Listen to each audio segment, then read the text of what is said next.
পবিত্র কোরআনে আল্লাহ তাআলা এমন কয়েকজন রহস্যময় চরিত্রের কথা বলেছেন যাদের ঘিরে অনেকদিন ধরে আলোচনা ও ব্যাখ্যা চলে আসছে।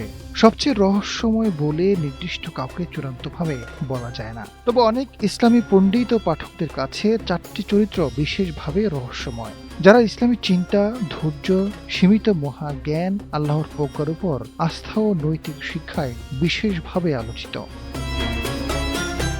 রহস্যময় চরিত্রের মধ্যে সবচেয়ে বেশি আলোচিত খিজির আলাইহিস সালাম। তার কাহিনী এসেছে কোরআনের সূরা আল কাহফের ৬৫ থেকে ৮২ নং আয়াতে। তিনি মুসা আলাইহিস সালামের সঙ্গে সফর করেন এবং এমন কিছু কাজ করেন যা প্রথমে অন্যায় মনে হলেও পরে সেগুলো অন্তর্নিহিত প্রজ্ঞা ব্যাখ্যা করেন। কোরআনে তার নাম সরাসরি উল্লেখ নেই, আমাদের এক বান্দা বলে উল্লেখ করা হয়েছে। হাদিস ও ইসলামী ঐতিহ্যে তিনি আল খিদর বা খিজির নামে পরিচিত।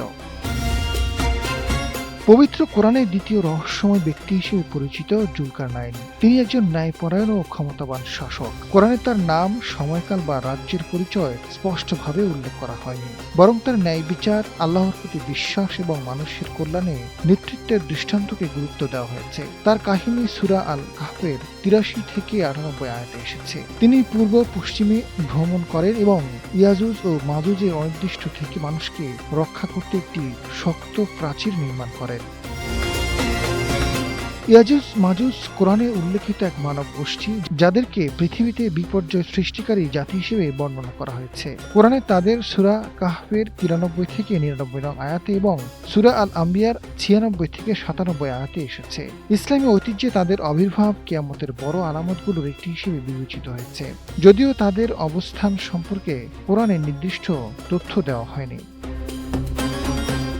ইদ্রিস আলাইহিস সালাম আল্লাহর প্রেরিত একজন নবী, যার নাম কোরআনে অল্প কয়েকটি স্থানে উল্লেখ করা হয়েছে। তিনি সত্যবাদিতা, ধৈর্য এবং উচ্চ মর্যাদার জন্য পরিচিত।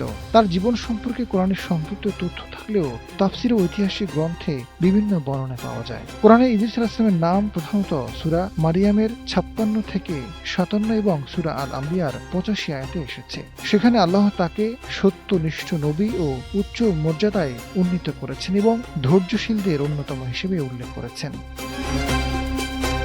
খিজির আলাইহিস সালামের ঘটনা থেকে শিক্ষণীয় যে মানুষের দৃষ্টিভঙ্গি সীমিত, কিন্তু আল্লাহর জ্ঞান সর্বব্যাপী। অনেক সময় যা আপাত দৃষ্টিতে ক্ষতি বা অন্যায় মনে হয়, কিন্তু তার পেছনে এমন কল্যাণ ও প্রজ্ঞা থাকতে পারে যা তখন বোঝা যায় না। ফলে আমাদের উচিত আল্লাহর হিকমতের উপর আস্থা, ধৈর্য ধারণ এবং জ্ঞান অর্জনে বিনয়ী থাকা।